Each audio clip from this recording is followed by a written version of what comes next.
ሰላምና ጤና ባላችሁበት ቦታ ሁሉ ይብዛ። የተወደዳችሁ የያሮስ ሁለት ቤተሰቦቻችን ኦርቶዶክሳውያን እንዴት አላችሁ? እንዴት ቆያችሁ? እንዴት ሰነበታችሁ? ሰላም እግዚአብሔር ባላችሁበት ቦታ ሁሉ ይብዛ ለማለት ወዳለሁኝ። በቀጥታ እንግዲህ ወደ መረጃችን ነው የምገባው። ከሰሞኑ እንግዲህ የአንድ የርዕሰ ሊቃውንት አባታችን የአባ ገብረ ኪዳን መልእክት በማህበራዊ ሚዲያ በስፋት ሲዘዋወር ነበረ። ያ ሲዘዋወር የነበረው መልእክት ላይ በርካታ ኦርቶዶክሳውያን ተቀብሎታል። ብንጸድቅም ባንጸድቅም እንኳን ክርስቲያን ሆንክ የሚለው ማለት ነው። ይህ ታዲያ በሌሎች ቤት በጣም ከባድ ነገር ፈጥሮባቸዋል። ምሬት ውስጥ ገብተዋል። እጅግ ተበሳጭተዋል፣ ተናደዋል። እሱን ነው ማስደምጣችሁ።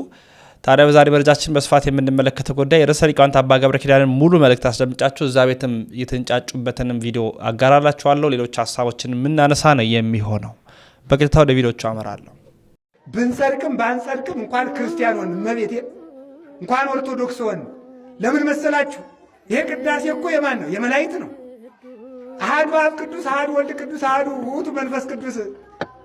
አሁን ይህንን ቅዳሴ እኮ የሚካኤል ቅዳሴ ነው። ቅዱስ ሚካኤልን ለመስማት አዋጅ አዋጅ! ሁላችሁም አንዳንድ ሚሊዮን ብር አምጡ ብንበላውን ማን ከፍሎ ይሰማው ነበር? በነፃ ስሙ ስለተባልን ግን ሰለቸ ነው ለመድ ነው እንጂ ይሄ ቅዳሴ የሱራፌል ቅዳሴ ነው። ኪዳኑ የሱራፌል ኪዳን ነው። ማሕሌቱ የሱራፌል ማሕሌት ነው። ቃለ እግዚአብሔሩ የሱራፌል ማሕሌት ነው። ሃይማኖታችን የሱራፌል ሃይማኖት ነው። እመቦዝ አምፃ ካላ ስባተ ሱራፌል ውጉዘ ለይኩን ይላል አቡሊዲስ በሃይማኖት አበው። ሱራፌል ከሚያመሰግኑት ምስጋና የተለየ ምስጋና የሚያመጣ ሰው ቢኖር የተለየ የተረገመ የተለየ ይሁን። ሱራፌል ከሚያምኑት ሃይማኖት የተለየ ሃይማኖት ያመጣ ቢኖር የተለየ ይሁን። ጾማችን የመላእክት፣ ምንኩስናችን የመላእክት፣ ማሕሌታችን የመላእክት፣ ስርዓታችን ለመላእክት። ወባቲ ለዛቲ ቤተ ክርስቲያን ስርዓተ መላእክት አርአያ ዘበሰማያት ቤተ ክርስቲያን እሰት ትሜሰል በጽርሐ ላያም ዘላይሉ ወቅድስት ድንግል በሰረገላ እሳት ዘይጸውርዎ ኪሩቤል። ተመልከቱ፣ ቤተ ክርስቲያን ይላል። ለዚች ቤተ ክርስቲያን የመላእክት ስርዓት አላት። ለመላእክት ስርዓት አላት። ቤተ ክርስቲያን ጽርሐ አርያም ትመስላለች። በላይ 4 ወንጌላውያን አሉ። እየንተ ኪሩቤል ብነ 40 ወንጌላውያን ተመልከቱ። በላይ ኪሩቤል አሉ፣ በዚህ 4 ወንጌል አሉ። እየንተ ሱራፌል እንደ ሱራፌል ካህናት አሉ። ተመልከቱ። እየንተ ሊቃናት ማን አሉ? መላእክት ዲያቆናት አሉ። እየንተ መላእክት እነማን አሉ? ደናግል መነኮሳት አሉ። ስለዚህ ይቺ ቤተ ክርስቲያን ጽርሐ አርያም ናት። በሰማይ የብርሃን ታቦት አለ፣ እዚህ ታቦት አለ። በሰማይ የብርሃን መጋረጃ አለ፣ ከዚህም የብርሃን መጋረጃ አለ። በሰማይ ተመልከቱ የብርሃን መንበር አለ፣ ከዚህም የብርሃን መንበር አለ። በሰማይ ረቂቅ ማዕጠንት አለ፣ በዚህም ረቂቅ ማዕጠንት አለ። በሰማይ ረቂቅ ፍም አለ፣ በዚህም ረቂቅ ፍም አለ። በሰማይ ረቂቅ ዕጣን አለ፣ በዚህም ረቂቅ ዕጣን አለ። በሰማይ እግዚአብሔር አለ፣ በዚህም እግዚአብሔር አለ። ስለዚህ ይቺ ቤተ ክርስቲያን ሰማይ ናት፣ ጠፈር ናት። ይቺ ቤተ ክርስቲያን ጠፈር ናት፣ ሰውና መላእክትን ያስተባበረች። አሁን ሰሞኑን ብንጸድቅም ባንጸድቅም አልተባለ። ብንጸድቅም ባንጸድቅም ምን አመጣው? በእርግጠኝነት ተስፋ አደርጋለሁ ትንሽ ተቆይቶ አንጸድቅም እንደሚባል ምንም ጥርጥር የለኝም። እውነቴን እኮ ነው የምነግራችሁ። አዚም ነው የኢትዮጵያ ሕዝብ ላይ የተደረገ አዚም። ይሄ አዚም ከኢትዮጵያ ሕዝብ ላይ ተገፎ የወደቀ ቀን የኢትዮጵያ ሕዝብ የጽድቅ ብርሃን ይበራለታል። ለመሰላችሁ ክርስትናው ወደ መጽሐፍ ቅዱስ መምጣት አለበት። እንትኑ ሰርክሉ መጥበብ አለበት። ብዙ ቦታ ነው የኢትዮጵያ ሕዝብ ረግጦ ያለው። አሁን እነዛም መጽሐፎች ጥሎ ገላትያ ጋር ከመጣ አንብቦ አለመቀበል አይችልም። አሁን መጽሐፉን የማንበቢያ ጊዜ ያሳጥተውታል። መጽሐፉን እንዳያነብህ አይኑን ከመጽሐፉ ላይ እንዳያደርግ በሌላ ነገር ቢዚ አድርገውታል። አዚም ነው ሰው ለመጽሐፍ ቅዱስ ጊዜ እንዳይኖረው። መጽሐፍ ቅዱስ የቱ ጋር እንደሆነ የማያውቅ ገብቷቸዋል። ማቴዎስን አውጣ ስትሉት፣ ሉቃስን አውጣ ስትሉት፣ ኢሳይያስን አውጣ ስትሉት የማያወጣ ሰው ነው ዳዊቱን ይዞ የሚዞረው ወንጌልን እንዳይረዳ ማለት ነውና አሁን ለቀው ሜዳውን ለቀው እነሱን እየጣሉ ነው። አሁን እያፈሩባቸው ነው። አሁን በጣም እያፈሩባቸው ነው። አሁን በቃ በዚህ ጉዳይ ራሱ መወየት አንፈልግም እያሉ ነው። ስለዚህ ጴንጤ ማድረግ ያለበት አሁን ለመጽሐፉ ጊዜ ሰጥቶ የዳንበትን እውነት በደንብ አድቅቆ ማንበብ፣ አድቅቆ መረዳት፣ አድቅቆ መማር ነው ያለበት እና ጳውሎስ እንደዚህ ይላቸዋል። ለመሆኑ አዚም ያደረገባችሁ ማን ነው ይላቸው። ማን ነው አዚም ያደረገባችሁ ይላቸው። ከዛ ኢየሱስ ክርስቶስ እንደተሰቀለ ሆኖ በፊት ለፊታችሁ ተስሎ አልነበረምን ብሎ ይላቸዋል። ሶስተኛው ሐሳብ ቁጥር 1 ላይ የምታገኙት ሶስተኛው ሐሳብ ይሄንን ሶስተኛው ሐሳብ ቁጥር 1 ላይ የምታገኙት ሶስተኛው ሐሳብ ኢየሱስ ክርስቶስ እንደተሰቀለ ሆኖ በፊታችሁ ተስሎ አልነበረምን? በፊት ለፊታችሁ ተስሎ አልነበረምን? ወዳጆቼ ውሃ ነፍስ አለው የለውም? ምእመናን አለው የለውም? አታውቁትም? ታውቁታላችሁ? ውሃ ነፍስ አለው አለው። ውሃ ነፍስ አለው። እስመ ነፋስ ነፍሳት ይሆሙ ለማያት ነፋስ የውሃ ነፍሱ ነው። የውሃ ነፍሱ ማን ነው? ነፋስ ነው። ስለዚህ ምን ማለት ነው? ነፋስ ቢያጣ ውሃው ይሞትና ሸቶ ተበላሽቶ የማይጠጣ ይሆናል ማለት ነው። የማይጠጣ ይሆናል፣ የማያነጻ ይሆናል። ስለዚህ ምን ይሆናል? መኖር አንችልም ማለት ነው።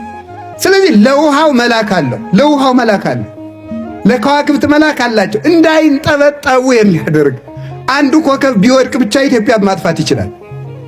ከዋክብት ሁሉ በስርዓታቸው እንዲሄዱ እንዳይጋጩም ጭምር እንዳይጋጩ በስርዓት እንዲሄዱ በየስማቸው ቆጥሮ ዘይወልቆሙ ለከዋክብት በምልኦሙ ወይጼውኦሙ በበአስማቲሆሙ አንድ ሁለት ሰው ሁሉ ሰፍሮ ቆጥሮ የሚያውቃቸው እግዚአብሔር ለከዋክብት ተመልከ። የሁሉ ኮከብ እንዴት ብሎ በስርዓት እንደሚኖር አስደናቂ እኮ ነው።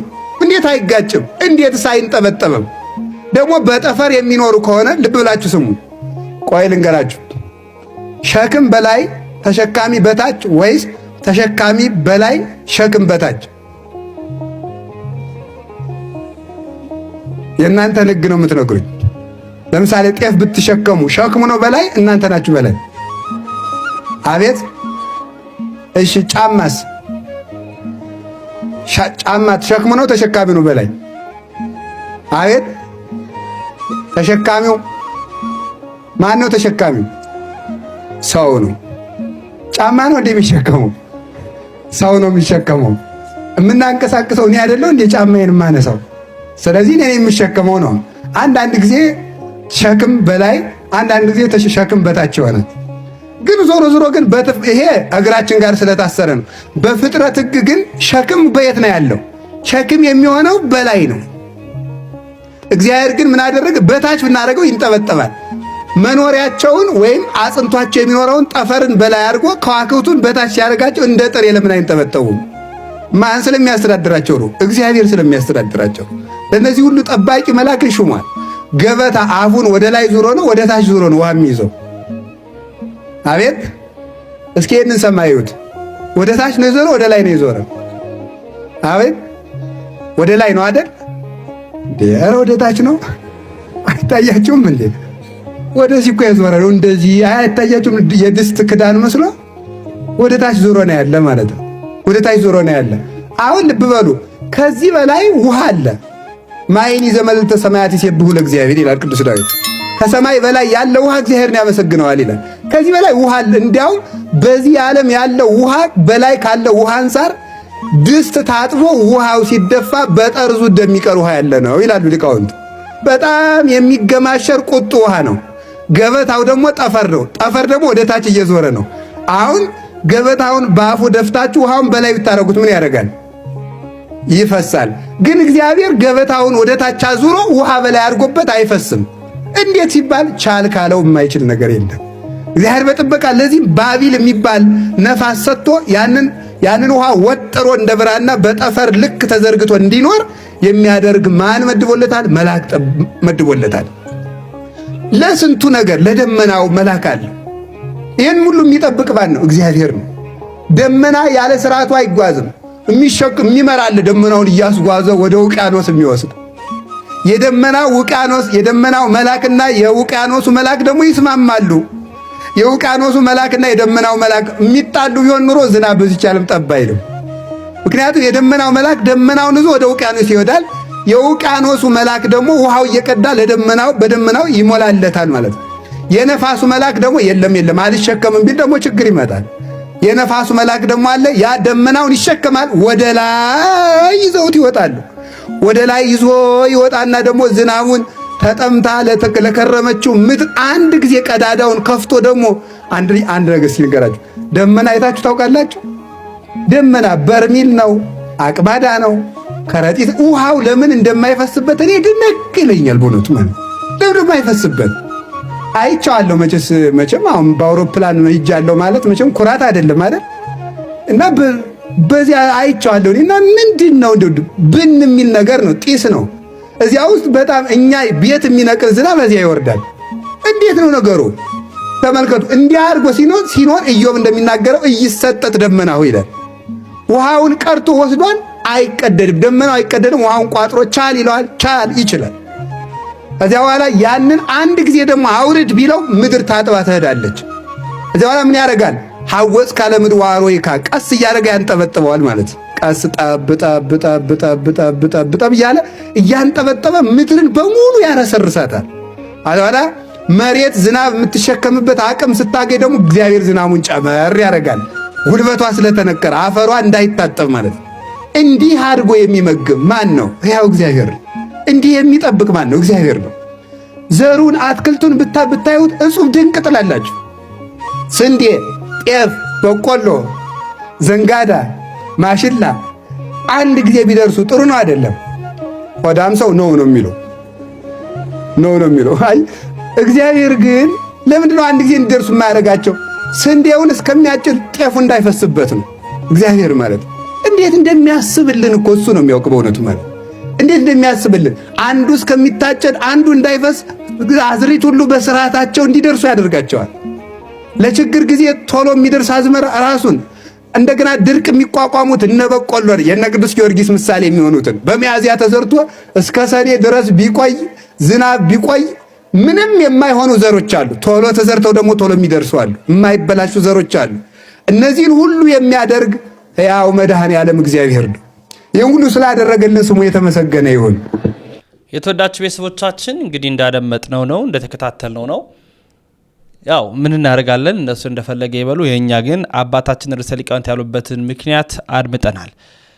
መረጃው ለመላው ዓለም ይዳረስ። ሀሳብና አስተያየቶቻችሁን በነጻነት አስቀምጡልኝ። ላይክ ያደረጋችሁ አይደለም ላይክ ማድረጋችሁም እንዳይዘነጋ። ወንድማችሁ ልዑል መብራቱ ነኝ። ያሮስ የእናንተም የኛም ነው።